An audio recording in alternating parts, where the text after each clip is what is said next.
We have David coming up onto the show. David is going to tell us that Donald Trump is doing exactly what he voted for.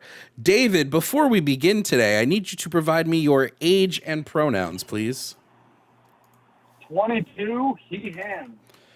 Okay, David, you sound pretty poor on the mic. Are you using speakerphone? Yes, I am. Okay, is there any way you can take it off speakerphone? Hold on, give me a second. Let me try something. Are you driving, David? I'm in the car. I'm not driving. Okay. How does this sound? Is that better? Sounds the exact same. Oh, shit. Yeah, it's kind of... well, shit. I guess I'll just wait till later then. I mean, we can suffer through it. It's just you're gonna sound like dookie garbage. As long as you're okay with sounding like dookie garbage. That sounds actually a little better now. It sounds a little better now, actually. Okay, cool. Yeah, well, you sound clear, so that's good. Good morning. How you doing? I'm chilling, David. You're here to tell me that Trump is doing all the things you voted for. So why don't you tell us what specifically you voted for Trump to do? So me personally, I voted for Trump because of all the mass immigration. I feel like it's a great security risk. Not only is it people from Mexico and Venezuela, but people from the Middle East are also flying to these countries and coming up through the southern border. And when you let thousands of people into the country every day, that creates a huge security risk. So I guarantee you in the coming years, we're going to see an attack with hundreds of Americans dead. Maybe not hundreds, but there will be plenty of terrorist attacks in the coming years, all because of the Biden administration. Okay, so you believe that the Biden administration let in a bunch of immigrants, and those immigrants are going to engage in terrorist acts. What is your evidence of this? Yeah, but there's a difference between immigrants and Middle Eastern terrorists. My beef isn't with people coming up from Mexico. What the issue is that people are flying from Afghanistan into Mexico and then coming up into the United States. Okay. What is your evidence that we are going to see an increase in Islamic terrorist attacks in the U.S., especially considering that the bulk of terrorist attacks in the U.S. are committed by U.S. citizens, not by immigrants? Okay, so my evidence is that ever since the Taliban took over the government in Afghanistan, there's been a 200% increase in passports. They are just freaking pooping passports left and right. Because of the Taliban. Because of the Taliban. The Taliban's... Yes, but this is what you don't understand. It's not just the Taliban. It's Hamas. It's Al-Qaeda. All the terrorist organization, all the terrorist cells are able to get passports from the government of Afghanistan, the Taliban. Okay. Okay, so let's just rewind here and let's because Hamas is not in Afghanistan at all. They are strictly in Gaza. They don't leave Gaza. Yes, I know that. But that's what you don't understand is everybody goes to Afghanistan. Okay. They all go to Afghanistan. So Hamas is leaving Gaza. No, they get their passports through Afghanistan. Hamas is They don't have to go to Afghanistan to get it. Okay, Hamas is getting passports from Afghanistan, and then how are they getting here? Flying, funded. With what airport? Their terrorist organization. Through what airport? You name it. I couldn't tell you, but what I could tell you is the fact that we've been giving millions of dollars to the Taliban ever since the end of the war, and that's the money they use to fly them over. We've been giving millions to the Taliban after the war. So after the pullout in 2020, you're saying? Yes, sir. Yes, sir. Okay. And where the money we give them, what's that under? What provision is that under? Humanitarian. Okay, so we give humanitarian aid to the Taliban. On the damage from the war, But if you're giving these millions of dollars to NGOs that are behind the curtain are the Taliban, it just is going straight into their pockets, and they're able to do with it whatever they please. Okay. So just so that I have this, we are giving a bunch of money to the Taliban.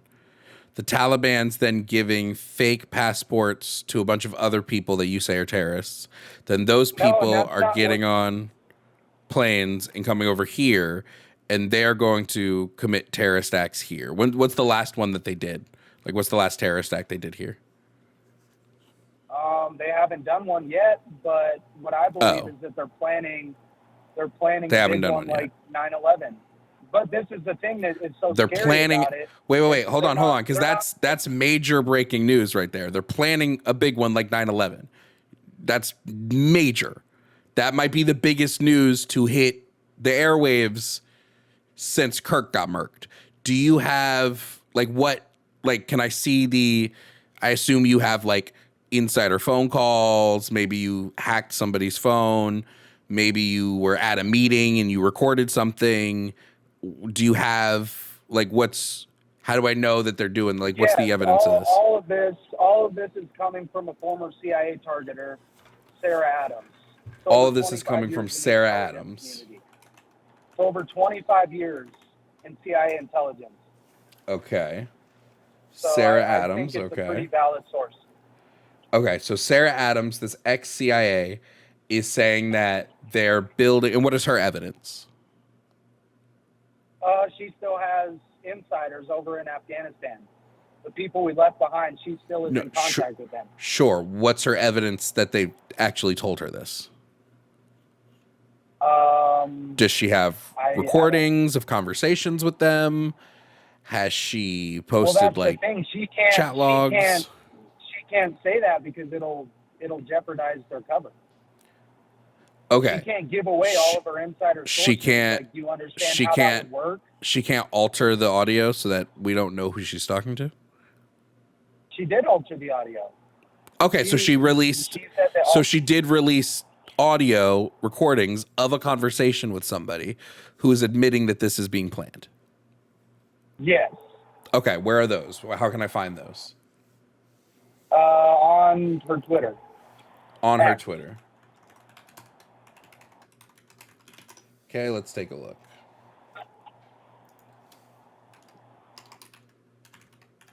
Now, this is audio recording of Taliban insiders saying they're planning an attack, just so I remember what I'm looking at.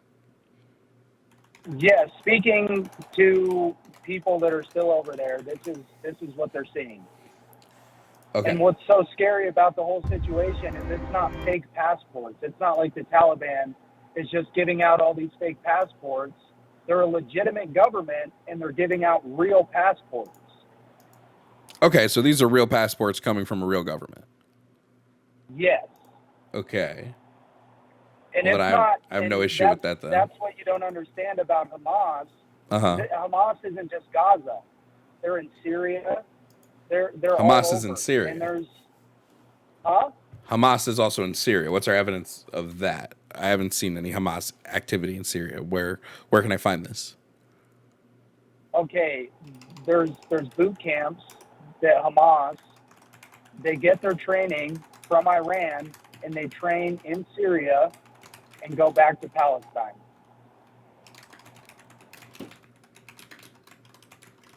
Yeah, okay. No, I know that that's the claim. I'm asking, where's the evidence of that? You can find plenty of videos online of their... Look it up. Look up Hamas terrorist camp. Look at the training that they're going through now as we speak. Look up Hamas terrorist camp, okay? In Syria? Yep. Okay, let's take a look.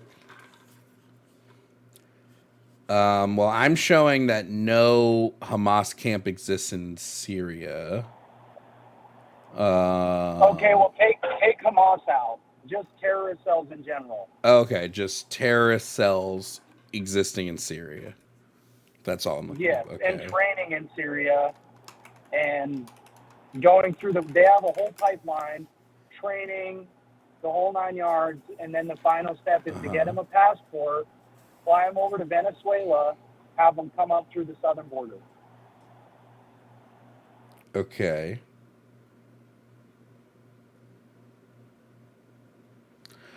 What I'm finding is that Syria, the main thing Syria has is they have detention facilities where they hold people with connections to the Islamic State. Is that what you're talking about? No. There's legitimate training camps. Like, you've never seen a video of those dudes doing jumping jacks, and, like, you're just not looking hard enough. I was literally just watching it this morning. Okay, where were you watching it? On YouTube. And you verified the authenticity of the video? Yes. How did you do that? The sources, I guess, it was posted by this dude named Preston Stewart. He's nonpartisan, just does all kinds of, analyses of, like, Ukraine, Russia, Gaza, all kinds of stuff like that.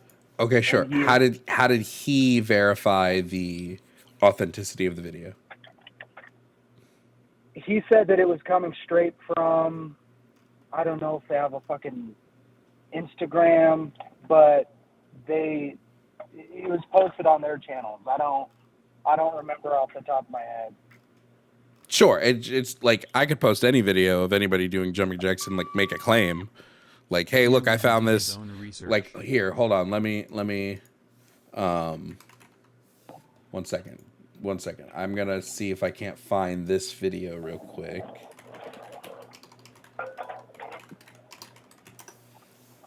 Yeah, here, look up. Sorry, now that I remember, it was Al-Qaeda. It was, okay, so it was Al-Qaeda. Yes, sir. Well, hold on, just really quickly. I found a video that might be a terrorist cell. I would have to confirm this, but what I'm showing is a bunch of what looks like it looks like North American militants in training. I can't be sure. I'd have to verify the video, but it seems that way. I know you're probably not looking at the stream, so you can't tell, but you can always go back and look at the video later. But it would appear like I might have stumbled upon a terrorist cell with a plot to do another 9/11. Yes, it would appear. Yeah, I can't be sure. I'll have to do some more digging. Yeah. But, maybe I do some more digging. Maybe it is the case we find out that, like, there are these, like, terrorist cells doing jumping jacks in Al-Qaeda, and it's Al-Qaeda, right? It's not. Yes, it's Al-Qaeda. Okay, Al-Qaeda doing jumping jacks at a terrorist training camp. Let's see. Yeah, you could just simplify it and say Al-Qaeda training camp videos. Okay, Al-Qaeda training camp videos. And that, okay, no problem. Okay, hold on, let's see.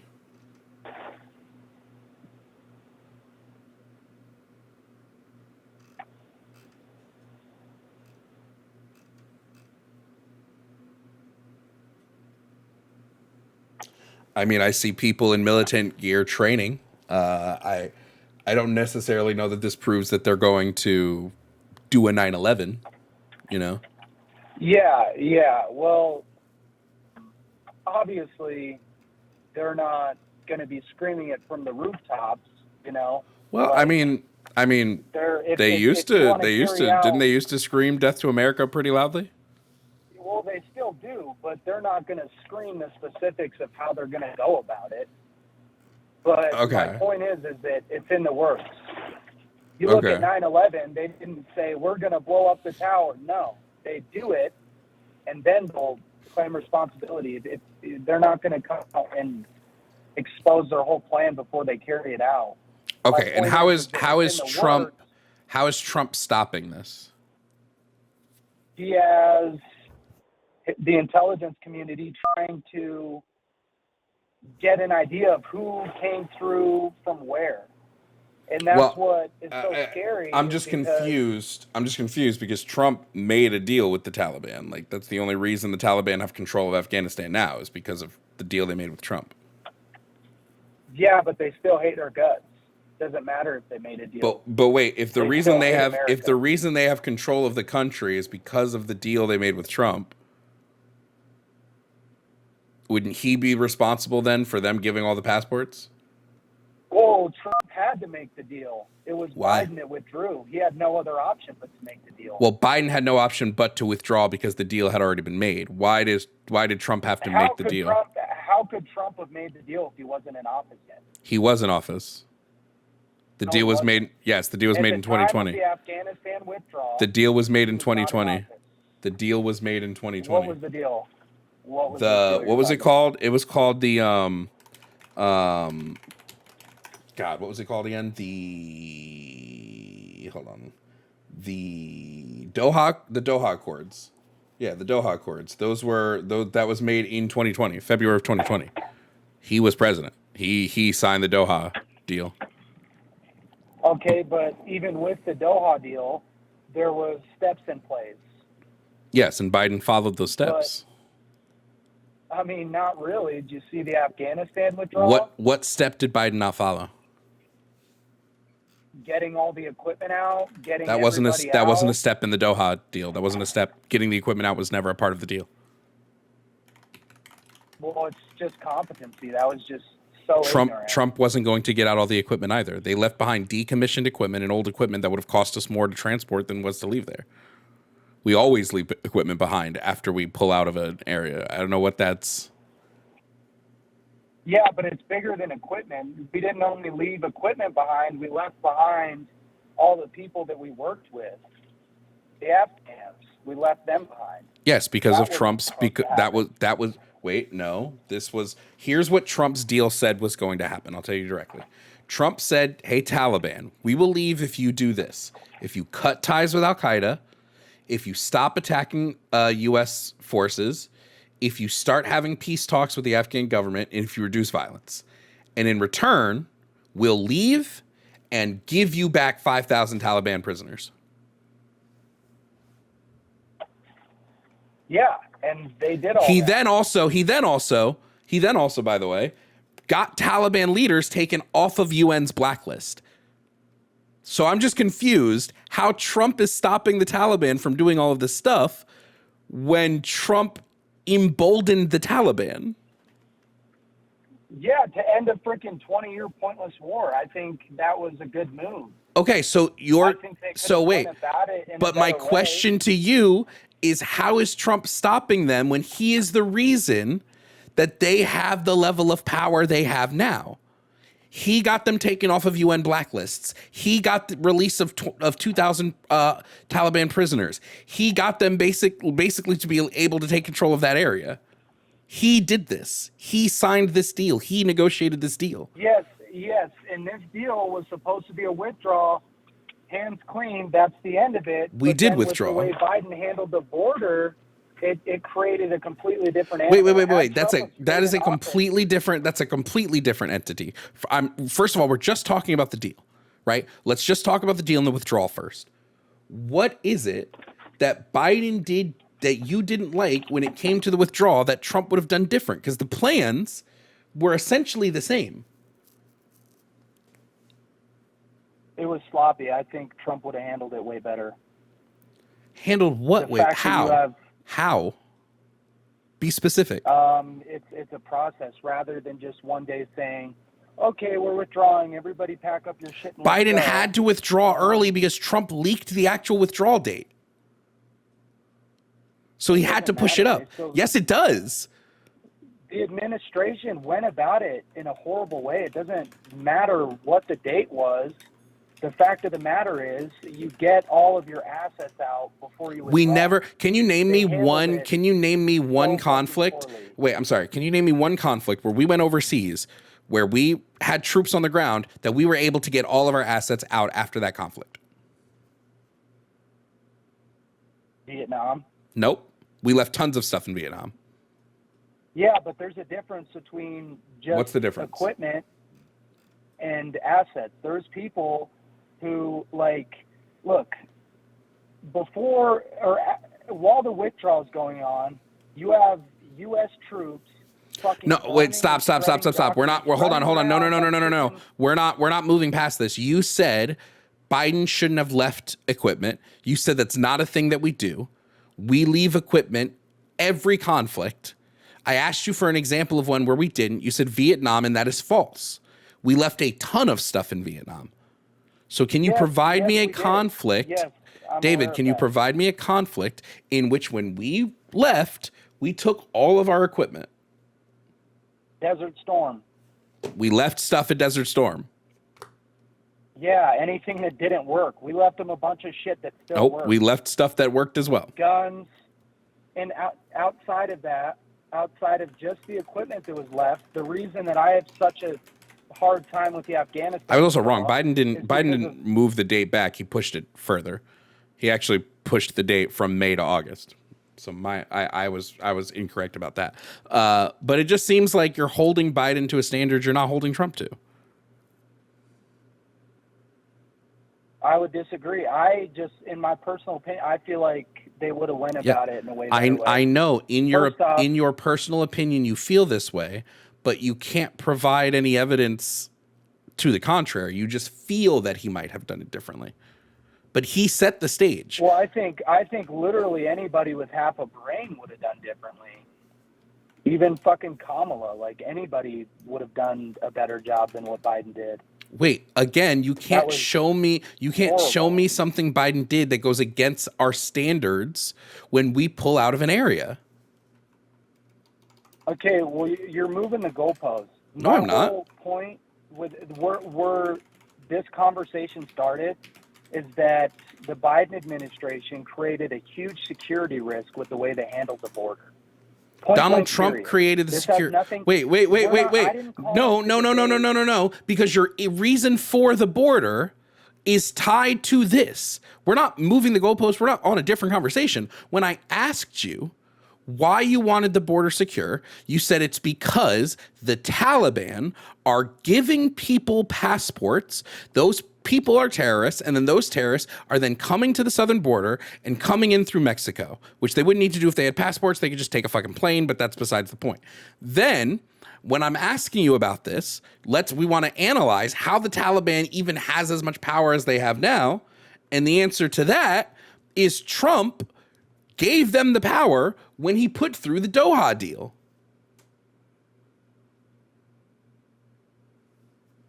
Yeah, but I don't think that he expected it to go the way it did. Had the border been secure, it would have never been an issue, regardless of how the deal went. David, we'll go through two things here. We'll go through two things here. If they have passports, how can he secure the border past that? What do? We stop letting in people with passports? We say, fuck it, you can't come in? Letting people with passports from Afghanistan. Yeah. So you just want to ban everybody from an entire country?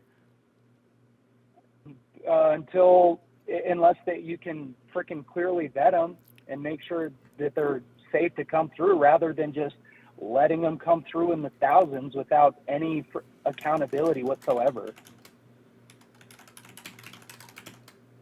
Okay, so you think we're getting thousands of Afghani immigrants coming into the United States?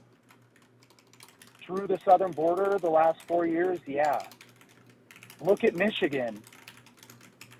You seen Dearborn? Yeah. Sure. That's not Afghanistan. Those aren't people from Afghanistan. Okay, well, majority of them are. No. From the Middle East. The Middle East and Afghanistan are... Like, the Middle East is not just Afghanistan. Do you know that? I need to know that you know that. Yeah, I'm well aware. Yeah. Okay, so you do know that. Obviously, not all from Afghanistan. Yeah. Okay. Pretty obvious. But they all share the same... No, they don't. Islamic beliefs. Wait, no, they don't share the same Islamic beliefs. No, some people have radical Islamic... Do you think that... let me ask you a question. Are you a Christian? Yes, I am. Do you share the same beliefs with, like, the Westboro Baptist Church? No. Oh, okay. What about Mormons? Do you share the same belief as Mormons? They're also Christians. No. What about Jehovah's Witnesses? Do you share the same beliefs as Jehovah's Witnesses? Nope. Okay, so you see how it's kind of silly to say, like, just because somebody worships Islam that they share the same beliefs as every other group that worships Islam. Yeah, there's radicals in every religion, but at the core of Islam is Sharia law. At the core of Christianity is Levitical law. Okay, well, we don't enforce it the way that they do in the Middle East. Which Middle Eastern countries enforce Sharia law specifically? Let me think. Syria, Afghanistan, yeah, they're still doing Sharia law. Iran, there's a few of them. Okay, so you're saying any country that enforces Sharia law, we should just ban people from those countries from coming to the U.S.? No, that's not what I'm saying. I'm saying that you just vet these people rather than letting them come across in the thousands. Like we do now? At least to have an idea. Vet them like we do now? That Trump's in office. Vet them like we've been doing for vet them like we've been doing for doing it the ever? last 4 years, buddy. Nope. Okay, we weren't vetting them. What did What did Biden specifically do policy-wise that made it so we stopped vetting people? So we went from vetting people in, I'm assuming you believe Trump was vetting people in his first term. So we went from vetting people in 2016 to 2021. Then from 2021 to 2024, you believe that we weren't vetting people anymore. What specific policy changes were made that stopped us from vetting people? What changed? They just opened the southern border right up. Well, they didn't open the southern border. You can't actually walk right across it. It was still closed. Nope, you couldn't walk right across it under Biden either. None of that changed. Bullshit. No, it's Millions not. of people came up. Dude, nope, you could not. How You could not. Yeah, came across the border over the last. It was around. The estimate is around 11 to 12 million came in through the 4 years of Biden. Wow, all undocumented. Well, not all undocumented. Yeah, we don't know how many. We don't know how many. Large majority. We don't know the numbers of who came in here, who was able to receive documentation or not. We don't know those numbers. Yeah, that's my point. It's a huge bucket. But you're not, David. You're not answering the question. My question to you is: what policy implementations did Biden implement when he got into office that changed the vetting process? He didn't do anything to change the vetting process. It's still the same.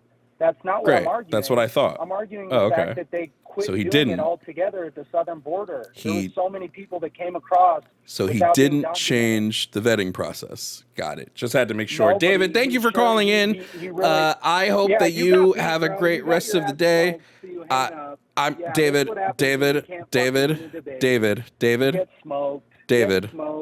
David, you were not able to answer. Okay, David, I'm going to put you on mute. People who have to claim they won the conversation typically are not the ones that won the conversation. I'm just going to throw that out there. People who won don't have to loudly proclaim that they won.